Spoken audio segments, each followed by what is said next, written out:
So how does your film differ from the anime? I think the anime has a very philosophical lead story, and underneath is the plot. And I think in order to bring this film to a bigger audience, we had to reverse that and have a more of a plot-driven movie, and underneath have the philosophy and the kind of the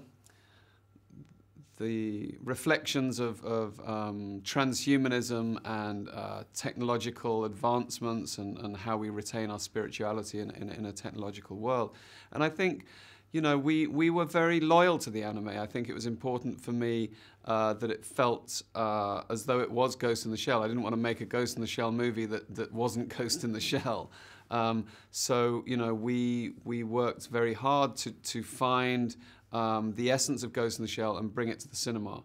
That was really our goal. Yeah, because that leads to my next question. That, I mean, the anime is like 20 years old, even more Yeah. than that, but it has a very big cult following. So Yeah. how did you work to make sure that the followers of the anime weren't disappointed?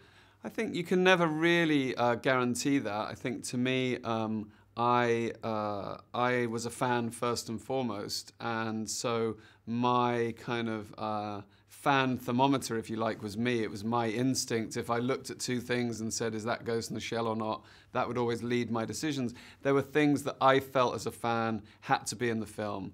You know, the exploding geisha heads, the machine gun suitcases, Major falling off the rooftop, the thermoptic suits, the water fights.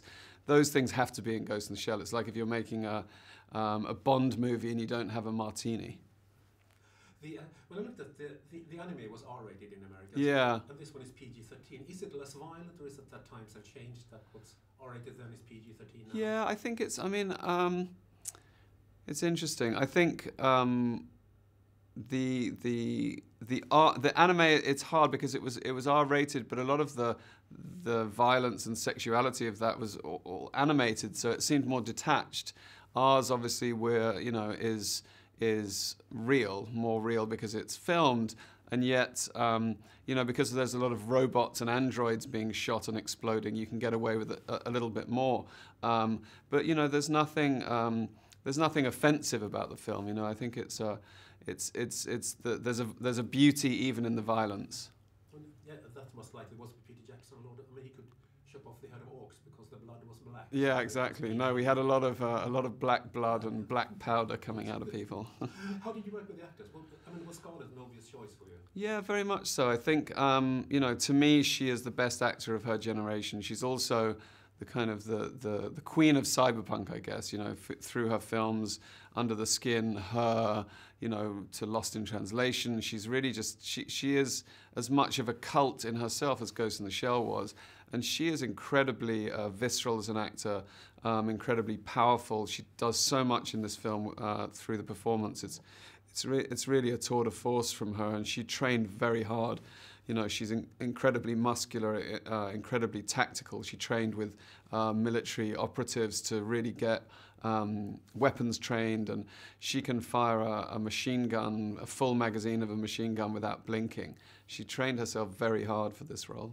The film points to a sequel. Would you like to be involved in that? And would Scarlett be in it? I think I'd hope if there was a sequel, we would be involved. I think you know, we worked very hard together to create the film, and I think, you know, the film's original, the film's different. There aren't many films like this out there. It's a strong female lead. It's an action movie, but it has an emotionality and a philosophy to it, and that's not common. You know, I think I hope that people leave the cinema with questions and images and ideas stay with them. I was very much haunted by the anime. I hope this film stays with people long after they've seen it. Yeah, thank you very much. Thank you very much.